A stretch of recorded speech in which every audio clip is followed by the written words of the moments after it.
Buenos días, o buenas tardes, o buenas noches, o buenas madrugadas, mis amados hermanos.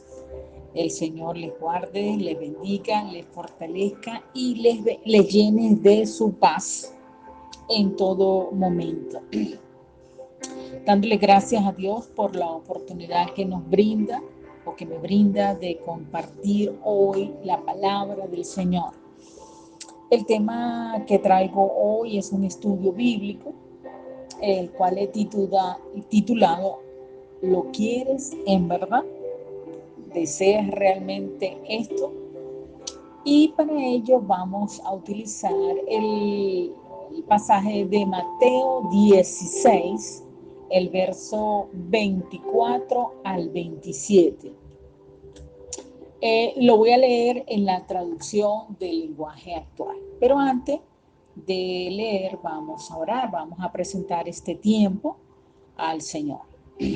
Padre eterno, Dios todopoderoso, Rey de reyes y Señor de señores, nos presentamos delante de ti, Señor, como tu pueblo, para oír tu palabra. Prestamos nuestros oídos, nuestro entendimiento, ponemos empeño en entender lo que tú tienes para nosotros, Señor. Te pido que sea tu Espíritu Santo el que revele la palabra en cada uno de nosotros, Señor. Que no sea una palabra más, sino que sea algo que nos lleve a reflexionar para el cambio de nuestras vidas, Señor. Ayúdanos, Padre, en este tiempo. Te lo pido en el nombre de Jesús de Nazaret. Te ruego que uses mi vida, Señor, para la predicación de tu palabra. Que lo que yo pueda hablar sea lo que tú realmente quieres transmitir. Y que no diga ni más ni menos de lo que tú quieres enseñar. Asimismo, Señor, ato y quebranto toda obra de las tinieblas que quiera oponerse a la exposición de tu palabra. En el nombre de Jesús, amén y amén. Así que, amados hermanos, les invito a que usted tome su tiempo para escuchar. Sé que uno puede escuchar la palabra mientras lava los platos, mientras hace el aseo de la casa, pero nunca es igual. Así que le invito a que tome un tiempo para escuchar atentamente.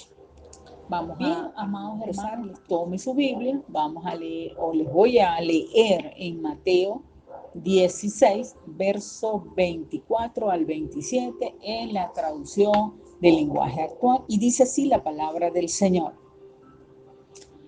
Luego Jesús les dijo a sus discípulos: si ustedes quieren ser mis discípulos, tienen que olvidarse de hacer su propia voluntad. Tienen que estar dispuestos a cargar su cruz y hacer lo que yo les diga. Si solo les preocupa salvar su vida, la van a perder. Pero si deciden dar su vida por mi causa, entonces se salvarán. De nada sirve que una persona gane en este mundo todo lo que quiera si al fin de cuentas pierde su vida. Y nadie puede dar nada para salvarla, porque yo, el Hijo del Hombre, vendré pronto con el poder de Dios y con mis ángeles para darle su premio a los que hicieron el bien y para castigar a los que hicieron el mal. El Señor añada bendición a su palabra. El título de este estudio lo puse: ¿realmente tú quieres o quieres realmente ser discípulo del Señor? Esta pregunta que nos hace el Señor es muy interesante y pareciera que no tiene sentido hacerla, que nos la haga a nosotros, porque recuerden que Él está hablando a sus discípulos. Y les pregunta, porque nosotros somos cristianos, todos los que estamos oyendo este estudio somos cristianos, hemos recibido a Cristo en nuestro corazón. Pero una cosa es llamarse a sí mismo cristiano, y así hay muchísimas personas que se dicen que son cristianas. Y otra muy distinta es ser un discípulo de Cristo. Un discípulo es aquel que tiene un maestro, que sigue fielmente las enseñanzas de su maestro, que le obedece en todo, que copia todo lo que ve de ese maestro, porque previamente le reconoce como una persona que es mayor que él, le admira porque es una persona sabia, inteligencia, y además le reconoce como no una autoridad, sino su autoridad, la autoridad sobre su persona. El discípulo reconoce que su maestro tiene autoridad sobre él y se somete a esa autoridad. Ese es un discípulo. De manera que no basta solo con decir yo soy cristiano, sino reconoce a Cristo como su Señor, como su maestro, como su mentor, como el que tiene autoridad sobre su vida. Entonces no se dice, o sea, no podemos decir yo soy discípulo de Cristo si no copio, admiro, sigo, reconozco al Señor, a Jesús como mi Señor. Teniendo esto presente, entonces la pregunta que nos hace el Señor, que nos dice, ¿tú quieres ser mi discípulo? Entonces vemos si tiene sentido. Cuando realmente deseamos algo que nos gusta, algo que es verdaderamente, luchamos por ello. Pero si por el contrario, algo que no nos gusta, o bueno, nos gustó un momentico y ya después no le prestamos atención. Entonces terminamos desechando o no prestándole interés a eso porque realmente no nos hemos identificado con eso, sea un estudio, sea un oficio, sea un trabajo. Pero cuando estamos identificados, y esa es la palabra, identificado con eso que deseamos, nosotros vamos a pelear, a luchar por alcanzarlo. Entonces, ¿realmente nosotros queremos ser discípulos del Señor? Y bueno, vamos a ir desarrollando las características de un discípulo porque puede ser que muchos digan, sí, yo quiero ser un discípulo del Señor, pero después que veamos las características, vamos a ver si todos al final dicen, sí, yo quiero ser un discípulo del Señor. Un discípulo tiene varias características de acuerdo al pasaje que estamos estudiando en este momento, porque a lo mejor hay muchísimas más, pero las que pude sacar de este mensaje, de este pasaje, son 5. Y estas son, número 1, olvidarse de hacer su propia voluntad. Entonces, un discípulo es aquel que no hace su propia voluntad. Número 2, está dispuesto a llevar la cruz. Número 3, obedece al Señor en todo. Número 4, no se enfoca en sí mismo. Y número 5, mantiene su mirada en los acontecimientos que están por venir. Vamos a ir desarrollando entonces cada uno de estas características. Entonces dijimos, número 1, que es olvidarse de hacer su propia voluntad. Eso lo dice el Señor. El que quiera ser mi discípulo tiene que olvidarse de hacer su propia voluntad. Entonces, olvidarse de uno mismo, olvidarse de hacer su propia voluntad, eh, no es indicativo de que usted va a ser una persona nula, no es que va a anularse como persona, no es lo que Dios está queriendo decir aquí. No es cuestión de convertirse en un robot autónomo e independiente. Por el contrario, es reconocer que el grande y el sabio es el Señor Jesucristo y que su conocimiento es mucho mayor que el nuestro, que Él mira todos los puntos de cualquier situación, mientras que nuestro conocimiento es limitado, es incompleto. De esta forma estamos engrandeciendo. Cuando decidimos olvidarnos de nuestra voluntad y hacer la voluntad del Señor, estamos engrandeciendo a nuestro Dios como el Rey, como el soberano, como el que gobierna sobre todas las cosas. Y no hay nada que agrade más a nuestro Dios que la obediencia.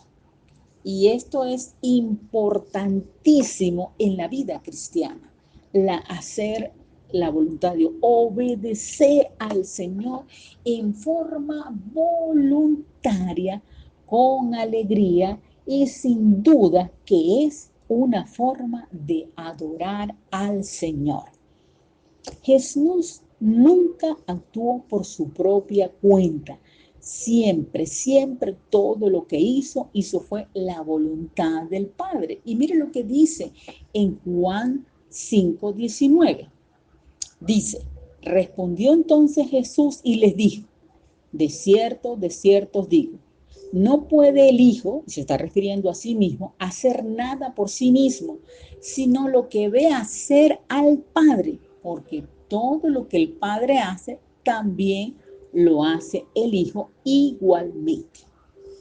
Jesús fue un hombre que se sometió al Padre, aún él sabiendo que era Dios, que era igual a Dios, que es la imagen de Dios mismo, él se sometió a la voluntad del Padre.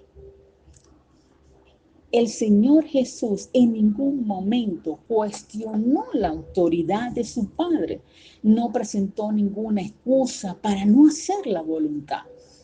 Mire, escuche bien lo que dice Juan 14:28. Dice, habéis oído que yo os he dicho, voy y vengo a vosotros. Si me amáis, os habría regocijado porque he dicho que voy al Padre, porque el Padre es mayor que yo. Aleluya. ¿Qué está diciendo? El Señor Jesús, Él como hombre, como hijo de Dios, que el Padre es mayor que Él. Entonces, cuando el Señor Jesús reconoce esa autoridad del Padre, Él automáticamente se somete y obedece al Padre. Entonces, para ser discípulos del Señor, tenemos que reconocer que nuestro Maestro, que nuestro líder, que nuestro mentor, que nuestro Padre es mayor que nosotros y que es más inteligente y que es más sabio y que conoce bien todas las cosas. Por eso es que nosotros cuando tomamos una decisión en nuestra voluntad, en nuestro entendimiento, nos quedamos cortos, porque se dice que para tomar una buena decisión se requiere tener toda la información y nosotros nunca vamos a tener toda la información, no importa el tema en el que seamos expertos para tratar. Siempre el conocimiento del Señor es mayor. Entonces, la voluntad de Dios es que nos sometamos al Señor y que le seamos obedientes. Esta es la clave muy, muy importante para someterse al Señor. Reconocer que Dios es mayor que yo, que es mucho mayor que yo. Si el Señor Jesucristo lo hizo, quien era Dios mismo, ¿cuántos más nosotros que somos pecadores y llenos de muchas debilidades? Leamos otro pasaje para ahondar un poquito más en esto. Otro pasaje que nos habla del sometimiento de Jesucristo al Padre está en Lucas 22:42 y dice, Padre, si quieres, pasa de mí esta copa, pero no se haga mi voluntad, sino la tuya. En el momento de más dolor y de mayor angustia, el Señor Jesucristo no buscó hacer su propia voluntad, sino que buscó la voluntad del Padre, aun cuando ya la conocía, pero volvió al altar de oración y con súplica oró diciendo, Señor, pasa de mí esta copa. De manera que no tenemos ninguna excusa para que en los momentos de más dolor que estemos atravesando, en los momentos de mayor angustia o preocupación, ir por el atajo de hacer las cosas a nuestra manera, conforme a nuestro pensar y actuar. No, amados hermanos, no.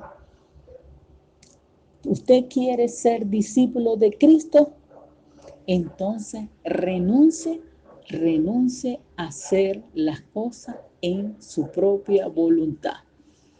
Como dice el Señor Jesús, si ustedes quieren ser mis discípulos, olvídense de hacer su propia voluntad. El segundo punto, la segunda característica que vemos en este pasaje es estar dispuesto a cargar la cruz, o llevar nuestra cruz. Cargar la cruz no es otra cosa que estar dispuestos a sufrir las burlas y el desprecio de la gente que no cree en Dios. Del Señor Jesús se burlaron. Y este, que es el hijo del carpintero, ¿quién es este? Que vino de Belén. ¿Qué es Belén? Belén no es nada. Y se burlaron del Señor. ¿Usted cree que de nosotros no se van a burlar? Sí, Señor. Entonces, hay algo curioso con respecto a esto de llevar la cruz. Cada uno de nosotros nos hemos preparado en algún área para trabajar. Yo como médico estudié 7 años como mínimo para prestar un servicio a otros. El que es peluquero o la que es peluquera, como mi hermana que es peluquera canina, se preparó para embellecer el perrito de otra persona.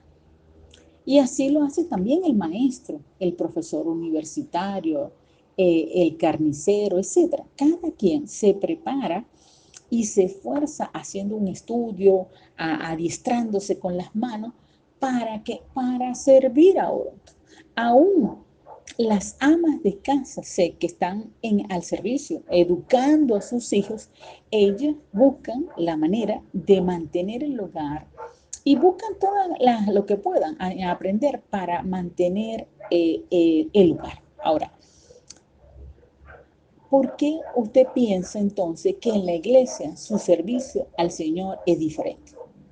Servir al Señor no es para usted mismo, no es sino para los hermanos, para los amigos que vienen a la iglesia.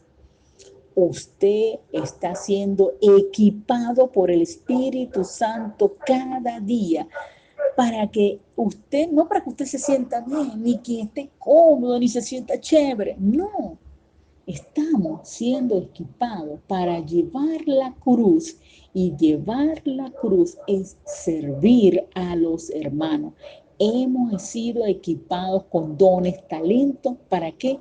Para servir a los demás. Y esto es también llevar la cruz. Entonces, llevar la cruz no es solamente estar allí como sufrido, aguantar las burlas y los desprecios de la gente porque usted ahora es cristiano, sino es también tomar esos dones y talentos que Dios les ha dado para servir a otros. La tercera característica del discípulo del Señor dice: hacer lo que yo les diga. Voy a leerlo nuevamente en el pasaje. Dice que si ustedes quieren ser mis discípulos, olviden de hacer su propia voluntad. Tienen que estar dispuestos a cargar su cruz y hacer lo que yo les diga. Entonces, esta frase, hacer lo que yo les diga. Creo que no hay nada, no hay nadie más, o una expresión más chocante que esta. Ustedes tienen que, hasta los que están aquí, tienen que hacer lo que yo les diga. No me digan, y no me digan que no es chocante. Sí es chocante. De acuerdo a cómo hemos sido formados. Esta expresión es realmente un golpe en la cara. Un golpe directo al orgullo, a la prepotencia, a la carnalidad, al yo entronado en nuestros corazones. Porque no hay ninguno de nosotros, y lo digo con plena certeza, no hay nadie que viviendo en la carnalidad o en la madurez espiritual pueda aceptar esto. Usted está aquí para hacer lo que yo diga. en la mayoría de los hogares en lo que nos han enseñado desde niños, es que cada niño tiene que ser independiente, hay que estudiar y llegar a ser un profesional. ¿Para qué? Para que nadie le venga a dar órdenes. Eso fue lo que yo recibí en mi casa, al menos. Lo recuerdo muy claro de mi papá. Era una forma de incentivarnos a que estudiáramos, a que no nos quedáramos como él, que llegó a solamente hasta cuarto grado, sino que él nos animaba a que estudiáramos. Y él nos decía siempre, esta es la herencia que yo les voy a dar, la educación. Y ustedes deben estudiar para ser alguien y de manera que ustedes sean los que den las órdenes y no los que reciban las órdenes. Ahora, esa es la enseñanza que recibimos en el mundo. Pero cuando venimos a la iglesia, que ahora somos pueblos de Dios, y nos encontramos con esta verdad, esto nos quiebra por completo, quiebra nuestra manera de pensar, eh, nos deja la cara arrugada y la boca cerrada, porque quisiéramos, lo primero que viene a nuestra mente es de rebatir esa declaración. Dice, porque yo tengo que hacer tu voluntad y porque yo tengo que hacer lo que tú digas, pero no podemos hacerlo, no podemos, porque nos encontramos que quien está diciendo esta palabra es nada menos y nada más que el Señor Jesucristo. Pero cuando comprendemos y aceptamos esta verdad, no en la mente, no en el intelecto, sino cuando viene a ser una carne con nosotros y pasa a formar parte de nuestro corazón, literalmente somos transformados. Literalmente somos transformados, porque a nosotros internalizar que no podemos hacer nada por nuestra propia voluntad, que no podemos hacer las cosas con argumentos o intelectuales ni con el conocimiento humano que no nos sirve para nada. Entonces, solo entonces, cuando entendemos esto, nos podemos rendir por completo en los brazos del Señor, porque sabemos que Él es el soberano, el que gobierna sobre todas las cosas y que lo que Él quiere es mejor para nosotros. Cuando nos humillamos, nos sometemos por completo al Señor, somos quebrados, literalmente, quebrados en el orgullo, en la soberbia, en la altivez de pensamiento. Solamente así podemos someternos voluntariamente, con agrado, con gozo a eso que dice, se hace lo que yo digo. El Señor, cuando nos sometemos al Señor por completo, automáticamente significa que renunciamos a nosotros mismos, que reconocemos que no pueden coexistir dos voluntades juntas. No puede existir mi voluntad y la voluntad del Señor simultáneamente. No, no, no, no. Las dos cosas no pueden estar juntas. O gobierna el Señor nuestras vidas o no lo gobierna. O nos sometemos al Señor o hacemos nuestra propia voluntad. Pero las dos cosas no pueden estar juntas. Y por eso es que tenemos esas batallas continuas en la vida cristiana y chocamos con las autoridades que son de la iglesia, porque las autoridades de la iglesia se someten al Señor, buscan la voluntad del Señor y la imparten a la iglesia. Pero entonces esa enseñanza choca con nuestras vidas, con nuestro intelecto, y entonces hay esos conflictos internos, porque usted los ha vivido y yo también. Esos conflictos, que si me sí, que si no, esta pastora se cree que se la sabe toda, que por qué yo tengo que someterme, porque ella sí tiene toda la razón. Esos conflictos no los vive usted solamente, los vivimos todos. Pero en la medida que dejamos que esa verdad absoluta, que hacer lo que el Señor dice, vamos a ser transformados, porque eso va a chocar con el orgullo, va a chocar con la soberbia, va a chocar con la autosuficiencia. Y entonces, cuando cedemos a eso, la verdad de Cristo resplandece en nuestros corazones. Mire lo que dice Santiago 4:7. Someteos pues a Dios, resistid al diablo y huirá de vosotros. ¿Qué nos toca hacer? Someternos al Señor. Cuando nos sometemos al Señor, entonces vamos a ser guiados por el Espíritu. El maligno ya no podrá tocarnos, pero además de eso, pasaremos a tener entrada libre al reino de los cielos, conforme a lo que dice Mateo 7:21. No todo el que me dice Señor, Señor entrará al reino de los cielos, sino el que hace la voluntad de mi Padre que está en los cielos. Queremos gobernar junto con el Señor.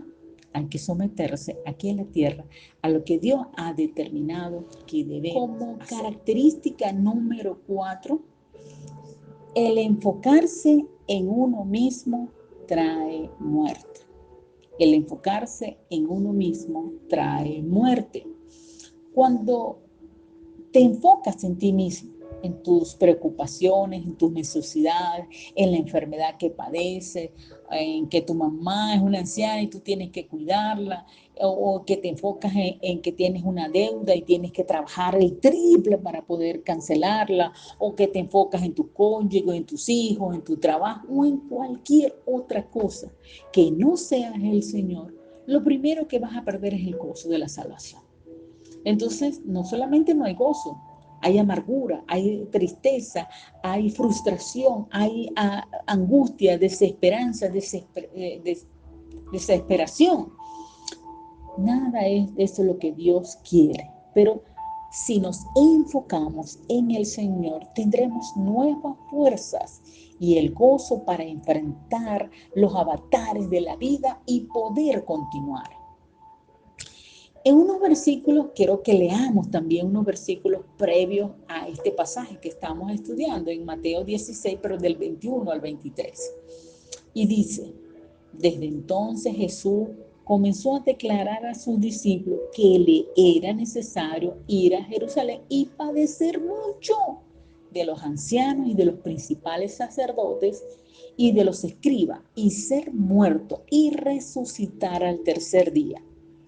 Entonces Pedro, tomándolo aparte, comenzó a reconvenirle, comenzó a discutir y a convencerlo, diciendo, Señor, ten compasión de ti, en ninguna manera esto te acontezca. ¿Y qué le dijo el Señor a Pedro? El Señor Jesús, volviéndose, dijo a Pedro, quítate delante de mí, Satanás, me eres tropiezo, porque no pones la mirada en las cosas de Dios, sino en las cosas de los hombres. Aleluya.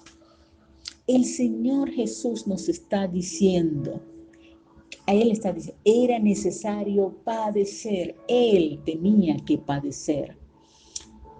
A veces pensamos que porque los hijos de Dios, que porque somos hijos de Dios, no tenemos que pasar por ningún sufrimiento, ni nos puede venir ninguna dificultad, y todo lo que pidamos a Dios, Dios está en la obligación de darnos. Y esto es ilusorio, esto es realmente irreal. La vida no es así. La vida cristiana no es así.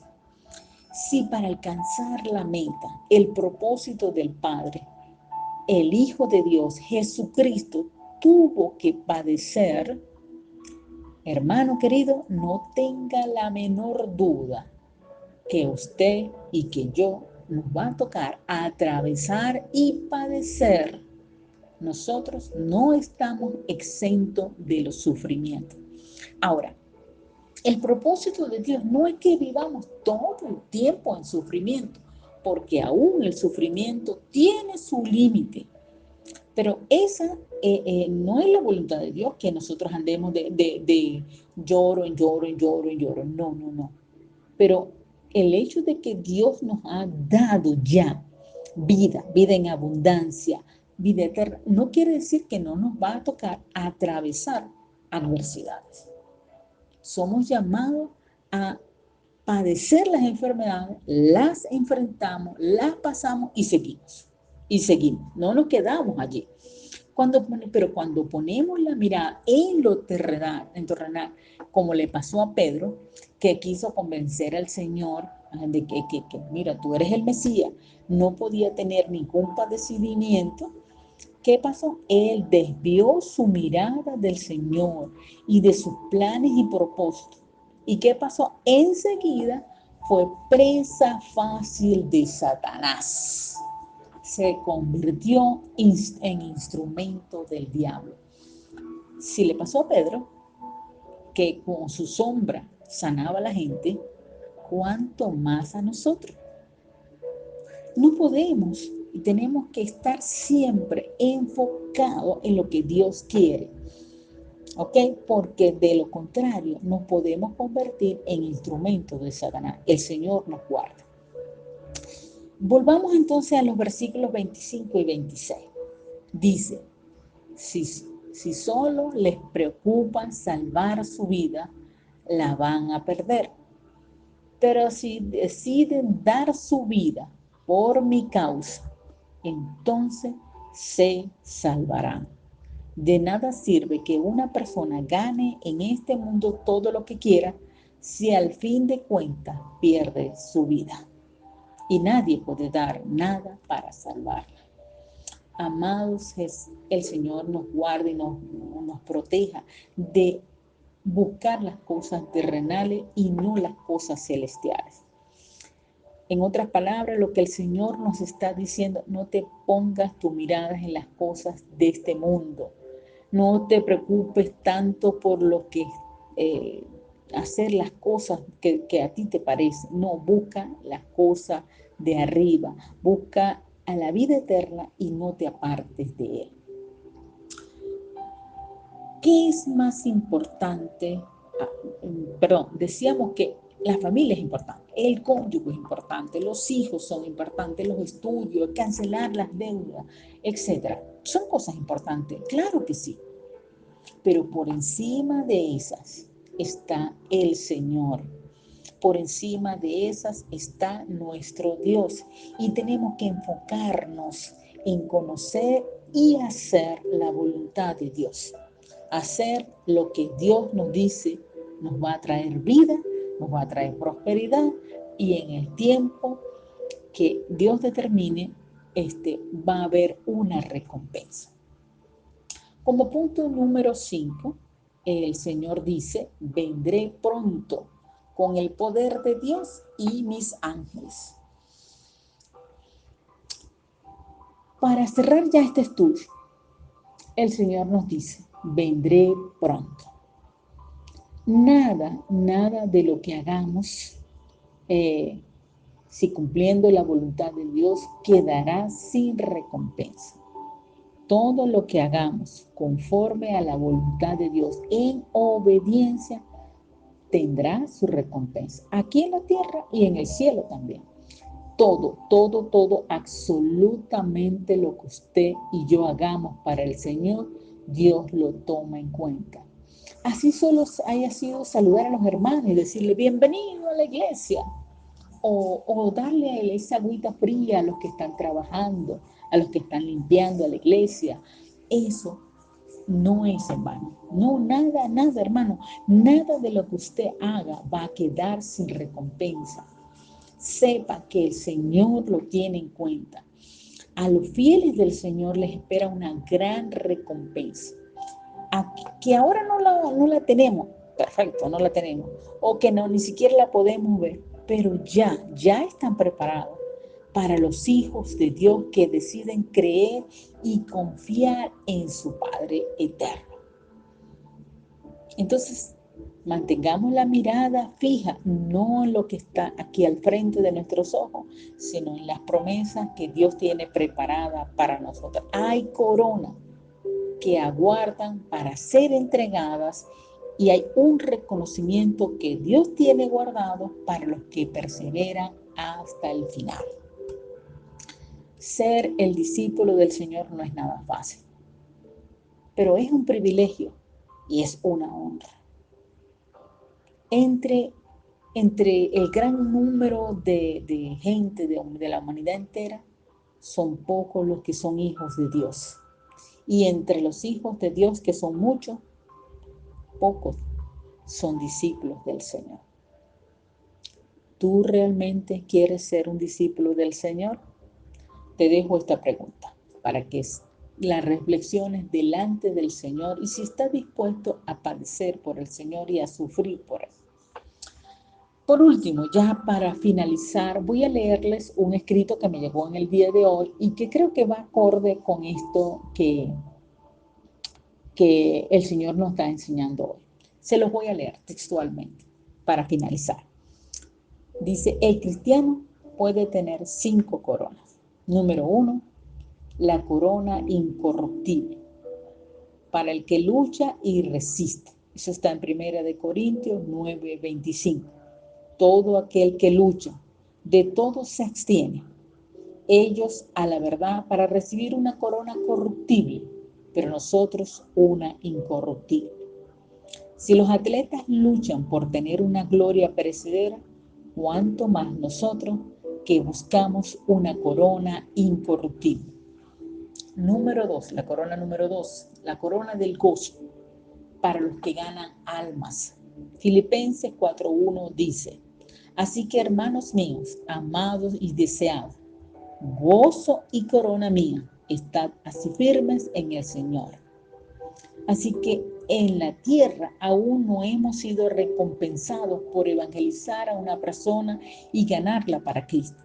Pero un día el Señor lo recompensará y el tiempo y el esfuerzo que empleemos en ello. La tercera corona, la corona de gloria, está diseñada para los pastores que cuidan de la iglesia. En 1 Pedro 5:4 dice, y cuando aparezca el príncipe de los pastores, vosotros recibiréis la corona incorruptible de gloria. La corona de justicia para los que predican la palabra de Dios.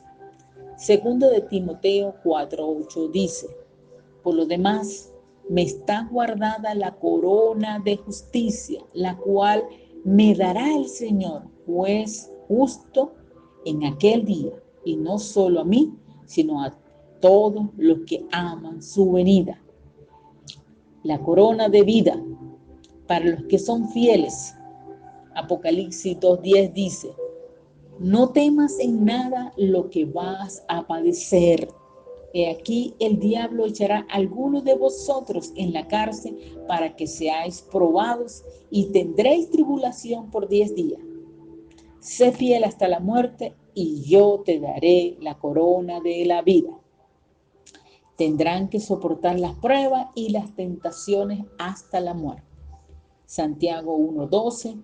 Bienaventurado el varón que soporta la tentación, porque cuando haya resistido la prueba, recibirá la corona que Dios ha prometido a los que le aman. Aleluya, gloria a Dios. Padre amado, te bendigo, te exalto, te doy toda gloria y honra. Padre, gracias porque a los que amamos a Dios nos espera una corona, Señor. Ayúdanos para ser fieles, para perseverar, para no desistir en medio de las adversidades. Enséñanos a obedecerte en todo. Decidimos someter nuestra voluntad a tu voluntad. Desistimos, Señor, de hacer las cosas a nuestra manera y en nuestra forma. Danos de tu ayuda, Señor, para seguir adelante. En el nombre de Jesús, amén y amén. Bendiciones, amados hermanos.